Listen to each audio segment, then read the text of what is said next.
नाज़रीन, इस वक्त दुनिया इरिवर्सिबल डिस्ट्रक्शन के दहाने के ऊपर खड़ी हुई है। दुनिया लिटरली एक न्यूक्लियर वॉर के दहाने के ऊपर खड़ी हुई है और अगर इस जंग को फौरी तौर पर ना रोका गया तो फिर एक ऐसी कैटास्ट्रॉफी, एक ऐसे कॉन्सिक्वेंसेस, एक ऐसी तबाही दुनिया के लिए आ सकती है जो कि इंतहाई अफसोसनाक होगी।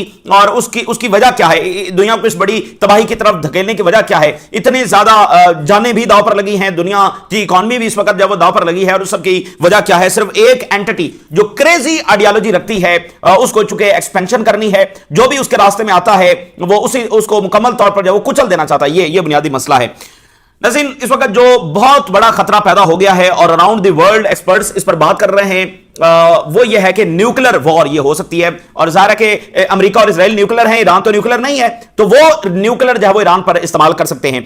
जो पिछले 24 घंटों में हुआ है, जो ईरान के ऊपर ऑयल इंफ्रास्ट्रक्चर के ऊपर अटैक किया गया है, फिर उसके जो कॉन्सिक्वेंसेस वक्त देखे जा रहे हैं कि जो केमिकल्स हैं वो आसमान में फैल चुके हैं, और फिर जो बारिश वहां पर हुई है, बाकायदा तेल के जो जर्रात हैं वो उसके अंदर जब वो शामिल थे। तो ये जो अटैक किया गया है ऑयल के ऊपर, ऑयल रिफाइनरीज के ऊपर, ये अल्टीमेट मैडनेस है जो इजराइल दिखा रहा है। ये पागलपन की इंतहा है।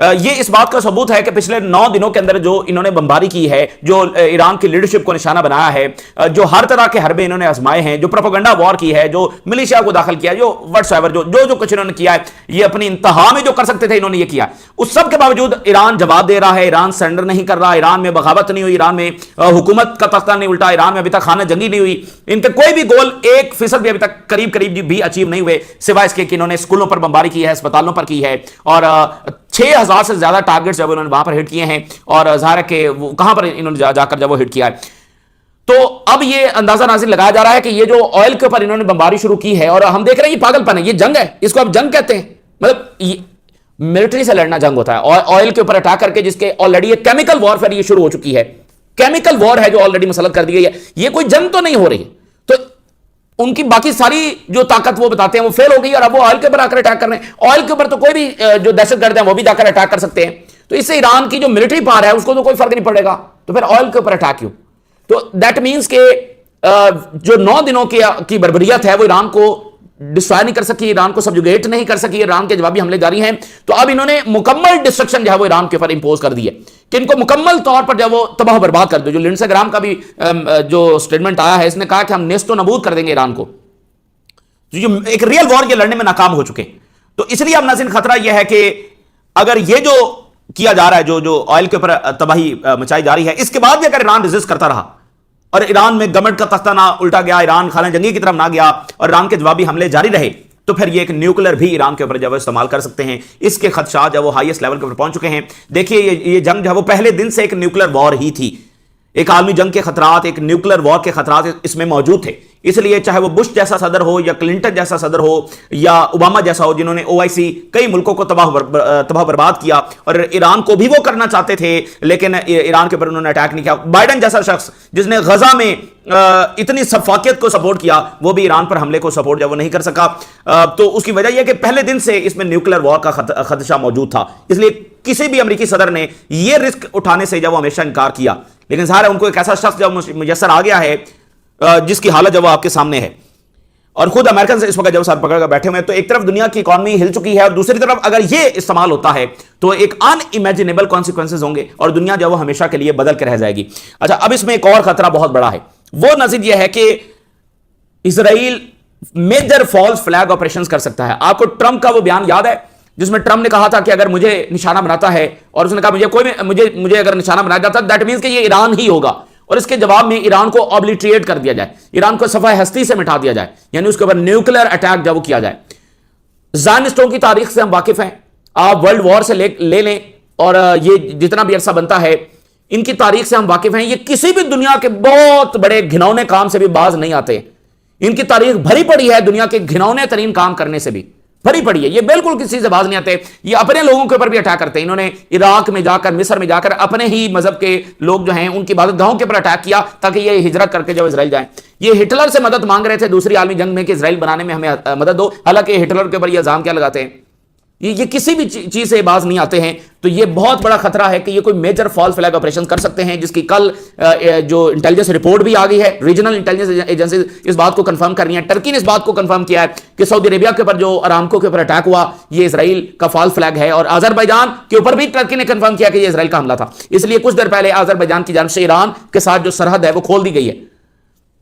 तो ये यूरोप के अंदर को बड़ा मेजर फॉल्स फ्लैग। देखें, जब उन्होंने न्यूक्लियर इस्तेमाल करना है तो उससे पहले अपनी तरफ से कोई जस्टिफिकेशन भी तो घड़नी है। ज़ाहिर है न्यूक्लियर की तो कोई जस्टिफिकेशन नहीं है, लेकिन आपको पता है कि जेनोसाइड भी तो उन्होंने की है जिसकी कोई जस्टिफिकेशन है ही नहीं। चाहे जो मर्जी हो जाए, जेनोसाइड की तो कोई जस्टिफिकेशन नहीं होती। लेकिन उन्होंने अक्टूबर 7 को ऐसा एग्जैजरेट किया कि ये पता नहीं क्या हो गया, और उसके बाद जो उन्होंने किया। तो फॉल्स फ्लैग का मकसद ही होता है कि कोई मिलिट्री अटैक करने के लिए, कोई इस तरह का काम करने के लिए, कोई एक परसेप्शन क्रिएट की जाए, कोई पब्लिक ओपिनियन क्रिएट की जाए, कोई इस तरह का मामला। जो फॉल्स फ्लैग कहते ही इसी को है, ये किया ही इसीलिए जाता है। तो ये बहुत बड़ा खतरा है। मिसाल के तौर पर सऊदी अरेबिया में, कतर में, यूएई में, गल्फ में, बाकी हमसाया ममालिक में, टर्की में, यूरोप में, अमेरिका में, ये कोई भी घिनौने से घिनौना काम करने से भी बाज नहीं आएंगे। और जो 9/11 सीरीज टकर कार्लसन ने जारी किया उसमें उसने मेजर सवालात उठाए हैं इनके ऊपर कि ये इनकी शमूलियत उसमें है, ये उसमें मुलव्वस है, ये इसमें इनका कोई ना कोई मामला है। और भी बहुत सारी आवाजें हैं जो अब 9/11 के मामले को शक की निगाह से जो देख रहे हैं विद रेफरेंस टू इजराइलीज। अच्छा, एक तो ये खतरा है। रशिया के फॉरेन मिनिस्टर ने खूब लिताड़ा है अरब रियासतों को, गल्फ स्टेट्स को, और सामने बहरीन का फॉरेन मिनिस्टर भी मौजूद था और बाकी भी मौजूद थे, सरजेई लैवरोव जो हैं। हालांकि रशिया के अच्छे ताल्लुकात है, लेकिन उन्होंने खूब लिताड़ा है। उन्होंने कहा है, खुद बहरीन का फॉरेन मिनिस्टर सामने बैठा हुआ था तो रशिया के फॉरेन मिनिस्टर ने पूछा कि आपने मजम्मत की है ईरान पर हमले की? अमेरिका ने वहां पर अटैक किया, इजराइल ने अटैक किया, पहले ही दिन स्कूल में बच्चियों को निशाना बनाया। क्या आपने इस वाकई की भी मजम्मत की है? क्या आपने ईरान पर हमले की मजम्मत की है? तो उन्होंने कहा कि मजम्मत ना करने का मतलब यह है कि इनकरेजिंग एस्केलेशन। और उन्होंने कहा कि हमें यह भी पता चला है कि अरब ममालिक जो हैं ये ईरान के खिलाफ एक करारदाद लेकर आ रहे हैं कि ईरान जो अटैक्स कर रहा है अमेरिकी बेसिस के ऊपर, इसके खिलाफ एक करारदाद लेकर आ रहे हैं। लेकिन क्या इस करारदाद में यह भी शामिल है कि जो अमेरिका और इजराइल जब ईरान पर अटैक कर रहे हैं तो जो जड़ है उसको एड्रेस नहीं करना, उससे अगली बात को एड्रेस करना है जिससे कोई नतीजा। देखें, बात यह है कि अगर गल्फ हमला करते हैं ईरान पर तो ये ईरान के जवाब को फिर भी रोक नहीं सकेंगे, फिर तबाही ईरान और गल्फ दोनों का मुकद्दर है। ईरान भी ज़ाहिर है उसकी जो सारी जंग है उसकी डायरेक्शन कोई और हो जाएगी और वो इजराइल को मेजरली उस तरह डैमेज नहीं कर सकेगा और उसकी डायरेक्शन की जंग किसी और तरफ जो मुड़ सकती है। और गल्फ ये ईरान पर हमला करके ये कुछ अचीव नहीं कर सकते गल्फ मालिक, और पाकिस्तान के ऊपर भी ये दबाव जब बढ़ता चला जाएगा तो अगले 10 दिन अगर ये जंग मजीद जारी रहती है और फिर दरमियान में किसी भी वक्त कोई भी वाकया हो सकता है तो गल्फ और ईरान की जंग शुरू हो सकती है। और अभी जो सऊदी अरेबिया की स्टेटमेंट्स आई हैं वो भी काफी सख्त हैं, ठीक है। अगर ईरान के हमले इसी तरह से जारी रहते हैं अमेरिकी बेसिस के ऊपर और आप वो कह रहे हैं कि हम इकोनॉमिक इंटरेस्ट को भी निशाना बनाएंगे तो न्यूक्लियर का खतरा है और ये खतरा है कि इनकी आपस में जंग छिड़ जाएगी जिसमें ये दोनों कुछ हासिल नहीं कर सकेंगे और तबाही और बर्बादी दोनों का मुकद्दर होगी।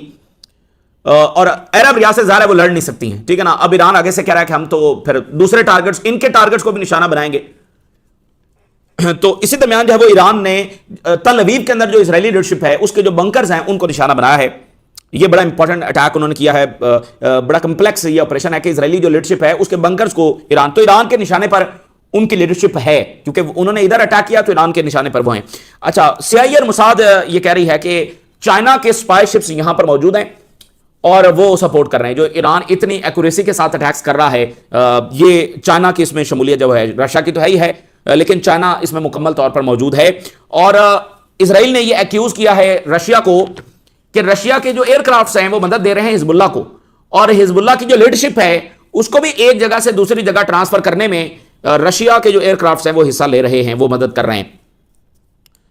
अच्छा, इसी दरमियान जो मेडिटेरियन सी का जो फ्रंट है, बहरा रूम का फ्रंट है, वो भी हमें खुलता हुआ नजर आ रहा है। वहां पर भी एस्केलेशन बढ़ती चली जा रही है। साइप्रस में ऑलरेडी अटैक्स हुए हैं और यहां पर जो गैस फील्ड्स हैं वो अब निशाना बन सकते हैं। और तुर्की ने अपने F-16 जो है वो साइप्रस में डिप्लॉय कर दिए हैं। साइप्रस के दो हिस्से हैं, एक यूनान के पास है, एक तुर्की के पास है। तो तुर्की ने अपना जो हिस्सा है वहां पर F-16 डिप्लॉय कर दिए हैं और उधर वाली साइड पे इजराइल बैठा हुआ है, साइप्रस में इजराइल बैठा हुआ है और बर्तानिया बैठा हुआ है, अमेरिका के हथियार वहां से उड़ रहे हैं। दूसरी तरफ आकर जब वो टर्की बैठ गया तो बहरा रूम का जो फ्रंट है वो भी एस्केलेट हो रहा है और ये जंग बिल्कुल अब यूरोप में पहुंच चुकी है, इकोनॉमिक हवालों से भी पहुंच चुकी है और मिलिट्री हवालों से भी ये पहुंच चुकी है। और अमेरिका का जो इस वक्त खर्चा है पर डे का वो 1.3 बिलियन डॉलर के ऊपर पहुंच चुका है पर डे का जो उनका खर्चा आ रहा है, डायरेक्ट मिलिट्री कॉस्ट जो आ रही है। बाकी जो नुकसान हो रहा है स्टॉक मार्केट का, इन्वेस्टमेंट्स का, जो भी क्राइसिस है वो एक अलग है, ये डायरेक्ट मिलिट्री कॉस्ट है जो एवरी डे अमेरिका के ऊपर आ रही है। और एक अहम तरीन कॉल हुई है पजिक्शियां, ईरान के सदर और जो मैक्रोन हैं फ्रांस के सदर, उनकी इस लम्हे कॉल हो रही है। बड़ी गैर मामूली ये कॉल है, यानी this is the only call जो ईरान पर हमले के बाद किसी वेस्टर्न लीडर्स के साथ हो रही है। तो मैक्रोन ने इससे पहले भी इस जंग की मुखालफत वैसे की है और फलस्तीन के हवाले से भी उसने एक स्टांस लिए रखा है, लेकिन वो ज़ाहिर कारीगर उस तरह साबित नहीं हुआ। बात यह है कि आप स्टांस लिए रखें लेकिन आईआरजीसी को टेररिस्ट भी डिक्लेयर करते रहें, तो आप तो इसराइल के लिए रास्ता जो हमवार कर रहे हैं। लेकिन बहरहाल ये बड़ी इंपॉर्टेंट कॉल है। और चूंकि यूरोप की इकोनॉमी का सत्यानाश हो चुका और मजीद होने जा रहा है, बरतानिया के पास 2 दिन के गैस रिजर्व्स हैं, G7 की मुलाकात होने जा रही है, तो बहरहाल यूरोप को इस जंग में से कुछ हासिल होने वाला नहीं है, कुछ हासिल होने वाला नहीं है। तो इनको बहरहाल जब वो सोचना होगा। अच्छा, अब अगर ये न्यूक्लियर खुदा न खास्ता इस्तेमाल करते हैं तो उसके बाद क्या? उसके बाद ज़ाहिर है कि ईरान के पास तो कुछ भी बचेगा नहीं, ईरान जो वो मुकम्मल तौर पर डिस्ट्रॉय हो जाएगा। और कहाँ पर इस्तेमाल करेंगे ये? इनिशियली जो है जो न्यूक्लियर साइट्स हैं वहाँ पर भी ये इस्तेमाल कर सकते हैं, ये ईरान के कुछ शहरों के ऊपर भी इस्तेमाल कर सकते हैं। तो उस पर लम्हे ईरान के पास क्या ऑप्शन बचेगा? उनके पास वो जो बाकी बच जाएंगे, चूंकि ईरान मुख्तलिफ यूनिट्स में लड़ रहा है ना, छोटे छोटे यूनिट्स हैं जो डिफरेंट एरियाज में लड़ रहे हैं और इंडिपेंडेंट अंदाज में लड़ रहे हैं, तो उनके पास जो कुछ होगा वो फिर फायर कर देंगे, क्योंकि एक जनरल इंस्ट्रक्शंस ऑलरेडी दी जा चुकी हैं। न्यूक्लियर का जो सिनेरियो है वो भी ज़ाहिर उनको बताया गया होगा। तो फिर जो कुछ उनके पास होगा वो भी चला देंगे, जो कुछ हिजबुल्लाह के पास होगा वो भी चला देंगे, जो कुछ यमन के पास होगा वो भी चला देंगे। तो ज़ाहिर अटैक न्यूक्लियर होगा तो वो कोई ऐसी सोफिस्टिकेटेड पावर तो नहीं है जैसा रशिया है। उसका न्यूक्लियर सिस्टम यह है कि मिसाल के तौर पर उस पर एक साथ हज़ारों न्यूक्लियर बॉम्ब फायर कर दिए जाते हैं, तो रशिया तो मुकम्मल तौर पर तबाह हो जाएगा और लीडरशिप भी सारी की सारी खत्म हो जाएगी। तो रशिया का सिस्टम ऐसा है कि न्यूक्लियर अटैक उसकी सॉइल के ऊपर होने के बाद विद इन मिनट्स अगर उसको कमान नहीं दी जाती तो उनके न्यूक्लियर जो है वो ऑटोमेटिकली फायर हो जाएंगे, जिसमें अमेरिका निशाने पर है, कुछ यूरोपियन मुल्क जो वो निशाने पर हैं। तो ये ज़ाहिर वो सोफिस्टिकेटेड पावर्स हैं। तो ईरान के पास तो ऐसा कोई सिस्टम नहीं है कि ऑटोमेटिकली सब कुछ जब वो फायर हो जाए, चाहे कोई बचे भी ना, लेकिन फिर भी उनके सारे मिसाइल और जो कुछ भी है उनके पास वो फायर हो जाए।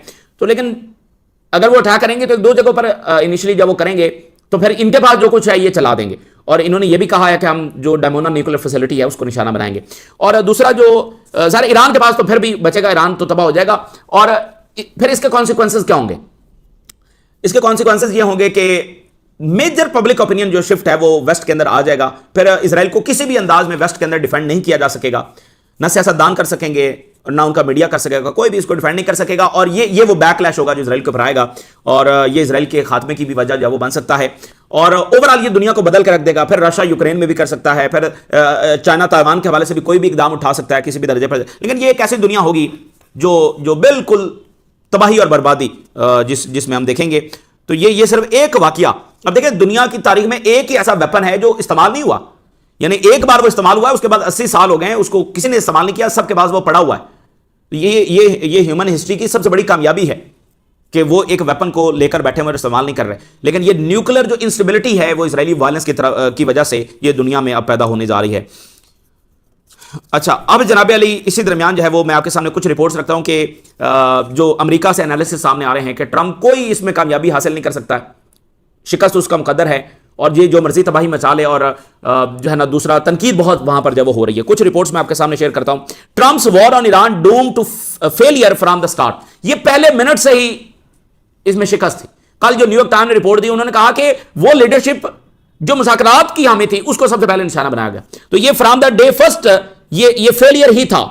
तो दुनिया में ऑयल प्राइसेस बढ़ रही हैं, ग्लोबल इकोनॉमिक रिस्क जो है वो देखा जा रहा है। और जो सबसे इंपॉर्टेंट बात है कि जो ग्लोबल सप्लाई चेन है वो मुतासर होने जा रही है, ये हर दुनिया को मुतासर करेगी। ग्लोबल सप्लाई चेन ये बहुत इंपॉर्टेंट फैक्टर है। और जो डिक्लेयर्ड गोल है अमेरिकी इंतजामिया का और नेतन्याहू का रिजीम चेंज का, तो ये हासिल नहीं हो सकता अगर इवन जंग ये 20 दिन 1 महीना 2 महीना चला भी लें तो भी रिजीम चेंज ईरान में हो जाए, ये पॉसिबल नहीं है। इस वक्त इसराइल जो है वो ईरान की जो पुलिस है, पुलिस स्टेशंस हैं उनको निशाना बना रहा है, पुलिस के जो ऑफिसर्स हैं उनको निशाना बना रहा है और साथ ऑयल का निशाना बना रहा है। अब ये आप कनेक्ट करें दोनों चीजों को तो ये खाना जंगी है। पुलिस को क्या, पुलिस तो नहीं लड़, किसी मुल्क की क्या पुलिस भी लड़ती है? क्या पुलिस मिसाइल फायर कर रही है? तो पुलिस को निशाना बनाने का मकसद सिर्फ यह है कि जो अमन व अमान है वो कायम न रह सके। और ऑयल को निशाना बनाने का मकसद एक ये है कि जहां से उनका रेवेन्यू आता है वो ज़ाहिर है नहीं आएगा, तो फिर ईरान का निज़ाम किस तरह चलेगा? तो एक इतना बड़ा फाइनेंशियल क्राइसिस आएगा, ऑलरेडी सैंक्शंस हैं तो इसको वो अफोर्ड नहीं कर सकेंगे, ऊपर से पुलिस को निशाना बना रहे हैं। तो ये बाकायदा एक खाना जंगी की तरफ जब वो धकेलने की ये सारी जंग है जो वो कर रहे हैं। तो डैमेज जो ग्लोबल इकॉनमी के है ऊपर है वो देखा जा रहा है। हायर इन्फ्लेशन जब वो अमेरिका को मुतासर करने जा रही है, इंटरेस्ट रेट्स जो है वो बढ़ने जा रहे हैं, इकोनॉमिक ग्रोथ नीचे होगी, यूरोपियन कंट्रीज बहुत ज्यादा मुतासर होने जा रहे हैं और उनके पास जो वो रिजर्व्स बहुत थोड़े हैं। जर्मनी, बर्तानिया, नेदरलैंड, इनके पास 2-2, 3-3, 4-4 दिन का जो गैस रिजर्व है वो पड़ा हुआ है और इस सारी जंग के जो डिस्टेबलाइजिंग कॉन्सिक्वेंसेज है वो आएंगे। आज 10वां दिन है, अगर ये इस जंग को आज भी रोक दिया जाए तो भी इसके बहुत सारे कॉन्सिक्वेंसेज है जो आने वाले हैं, जो इकोनॉमिक फॉल आउट है वो आने वाला है। लेकिन जो ये एक एक दिन ये जंग आगे चलती चली जाएगी तो उसके जो लॉन्ग टर्म कॉन्सिक्वेंसेज हैं वो कई दिहाइयों तक जब होंगे। और ये बात बड़ी इंटरेस्टिंग है, उन्होंने कहा है कि ट्रंप जो है ना, ये किसी भी वक्त मिडिल ईस्ट से अपने आप को निकाल भी सकता है। ये कह सकता है कि हम तो भाई जंग जब खत्म कर रहे हैं, बड़ी अच्छी डील हो गई, हमारी ईरान से बात हो गई है और हमने इनका न्यूक्लियर खत्म कर दिया और फलां कर दिया, तो ये अब्रप्टली किसी भी वक्त यहां से अपने जंग का खात्मा भी कर सकता है और मिडिल ईस्ट को इसी जंग में छोड़ दिया जाएगा ताकि सूरत मिसाल के तौर पर गल्फ और ईरान की जंग छिड़ जाती है, अमेरिका चुप करके दरमियान से निकल जाएगा और ये आपस में जो लड़ते रहेंगे। तो या उसके अलावा भी ट्रंप किसी भी वक्त यह भी कह सकता है कि भाई हम निकल रहे हैं। जैसे यूक्रेन की जंग में अचानक अमेरिका निकल गया ना, जंग तो बुनियादी तौर पर अमेरिका की थी तो यूक्रेन में से निकल गया, तो यहां से भी वो अब्रप्टली कोई भी बात करके जब निकल सकता है। अच्छा, वाशिंगटन पोस्ट ने लिखा है कि ईरान के ऊपर जो जंग है ये ग्लोबल ट्रेड रूट्स को मुतासर कर रही है, शिपिंग के जो कॉस्ट है वो बहुत ऊपर जा रही है, अनअफोर्डेबल, और एनर्जी मार्केट्स को इसने जब वो हिला के रख दिया। ये बात बड़ी इंपॉर्टेंट है कि जो ट्रेड रूट्स हैं, यानी जो देखें एयर स्पेसेस बंद हैं, जो एयरपोर्ट्स हैं वो बंद हैं, जो मैरीटाइम रूट्स हैं वो मुतासर हो चुके हैं, तो ट्रेड रूट्स भी बुरी तरह से मुतासर हो रहे हैं। शॉक वेव्स सप्लाई चेन्स के अंदर जब वो देखी जा रही हैं, फाइनेंशियल सिस्टम जब वो बिल्कुल हिल के रह गया है, डिसरप्शन जब वो एशिया और यूरोप के दरमियान देखी जा रही है, एशिया और यूरोप को कनेक्ट करने वाले जो रास्ते हैं यानी through maritime, through air corridor, ये सारे जब इस वक्त मुतासर हो चुके हैं, तो लॉजिस्टिक कॉस्ट जब वो ऊपर जा रही है, किराए जो जिसका 5,000 किराया था वो 50,000 पहुंच चुका है, मैं मिसाल दे रहा हूं, इतना ज्यादा, तकरीबन 1,000% तक किराए जब वो ऊपर चले गए हैं। तो इसी तरह की और बहुत सारी चीजें उन्होंने लिखी हैं। Pharmaceutical, electronics, high value goods, इनकी शॉर्टेज भी पैदा हो सकती है, क्योंकि सबसे दुनिया में इंपॉर्टेंट चीज ग्लोबल सप्लाई चेन है, इस बात को ध्यान में रखें। ऑयल मिल रहा है आपको, महंगा मिल रहा है, ये एक और बात है, लेकिन ग्लोबल सप्लाई चेन मुतासर हो गई तो दुनिया ठप हो जाएगी। अच्छा, तो इसी दरमियान जो है वो बर्नी सैंडर ने लिखा है कि हम एक ग्लोबल बार्बरिज्म देख रहे हैं, सफाकियत आलमी सतह के ऊपर। नेतन्याहू के गजा में जो कुछ उसने किया, 72,000 से ज्यादा लोग वहां पर जानों से जा चुके हैं, और ट्रंप वॉर ऑन ईरान में ऑलरेडी हजारों जो लोग हैं वो मारे जा चुके हैं। तो ग्लोबल बार्बरिज्म जब हम देख रहे हैं, बार्बेरियनिज्म। अच्छा, अब गल्फ वाला जो मामला बड़ा संगीन है, सवेयर है। किस तरह से ईरान ने अभी एक स्टेटमेंट जारी किया, उन्होंने कहा है कि जो हमारे हमसाया मुल्क हैं, जो गल्फ ममालिक हैं, यहां से हमारे ऊपर अटैक्स हो रहे हैं, यहां की एयर स्पेस से हमारे ऊपर अटैक्स हो रहे हैं, और इवन जो इनके रेजिडेंशियल एरियाज हैं वहां से मिसाइल हमारे ऊपर फायर, यानी उनके करीब करीब से हमारे ऊपर मिसाइल फायर हो रहे हैं। तो सारे ऊपर से चाइनीज सैटेलाइट्स मौजूद हैं, रशियन सैटेलाइट्स मौजूद हैं, वो एविडेंस दे रहे होंगे, बता रहे होंगे। तो ये बड़ी खतरनाक बात है। तो दैट मींस कि अगर ये वहां पर जाकर हिट करते हैं तो एक आध ड्रोन जो है वो रेजिडेंशियल एरिया में हिट करेगा। अमेरिकन मिसाइल और fighter jets are attacking us from neighbouring countries which threatens regional security, Iran की फॉरेन मिनिस्ट्री ये कह रही है। इनके जेट्स और मिसाइल वहां से गुजर कर जब वो हमारे पर हमलावर हैं। तो ये बात पहले दिन से क्लियर है कि गल्फ के बगैर ये जंग हो ही नहीं सकती थी। गल्फ ने और इन बेसिस को और जो असला उन्होंने खरीदा है, उन्होंने अपने आप को पोजीशन, इसलिए ये असला इसराइल के खिलाफ खरीदा जा रहा था, ये अड्डे इसराइल के खिलाफ दिए हुए थे, या ये रशिया चाइना के खिलाफ दिए हुए थे। मुझे बताया ना किस मुल्क के खिलाफ ये अड्डे दिए हुए थे, और ये जो असला खरीद कर बैठे हुए थे किसके खिलाफ खरीद कर बैठे हुए थे? ईरान के खिलाफ था ना, रशिया चाइना के खिलाफ तो नहीं था, इसराइल के खिलाफ तो नहीं था। तो अब जो सऊदी अरेबिया की स्टेटमेंट आई है वो ये कह रहे हैं जी ईरान के जो ये अटैक्स हो रहे हैं हमारे ऊपर, ये बड़ी बैनुल-अक़वामी कानून की खिलाफ वर्जी है, और ये रीजनल सिक्योरिटी को बड़ा खतरा इससे लाहक हो गया है, और इससे रीजन के अंदर जो एस्केलेशन है वो बढ़ रही है ईरान के हमलों की वजह से। तो इसके हमारे जो ताल्लुकात हैं ईरान के साथ, उसके बड़े गहरे असरात जब मुरतब हो सकते हैं अगर ईरान ने अपने हमले ना रोके। तो उधर से रशिया के फॉरेन मिनिस्टर का बयान, जो स्टेटमेंट उन्होंने जारी की है, एक फोरम पर सब मिले हैं तो वहां पर उन्होंने ये बात की है। उन्होंने कहा कि जब अमेरिका और इजराइल ने ईरान पर हमला किया है तो इन सब की एयर स्पेस में से वो गुजर कर आए हैं। अब ये रशिया का फॉरेन मिनिस्टर कह रहा है कि इनकी एयर स्पेस में से गुजर कर आए। तो किसी ने ये मजम्मत नहीं की, किसी ने दो टोक अंदाज में अमेरिका को ये नहीं कहा इसराइल के F-35 सऊदी अरेबिया की एयर स्पेस में से होकर गुजरते रहे। तो ये कह रहे हैं, अच्छा तो जो सऊदी अरेबिया के जेट्स खड़े थे वो क्या कर रहे हैं? वो नहीं गिरा रहे, या बाकी मुल्कों के जो जेट्स हैं वो नहीं गिरा रहे जो इनके जेट्स गुजर रहे हैं?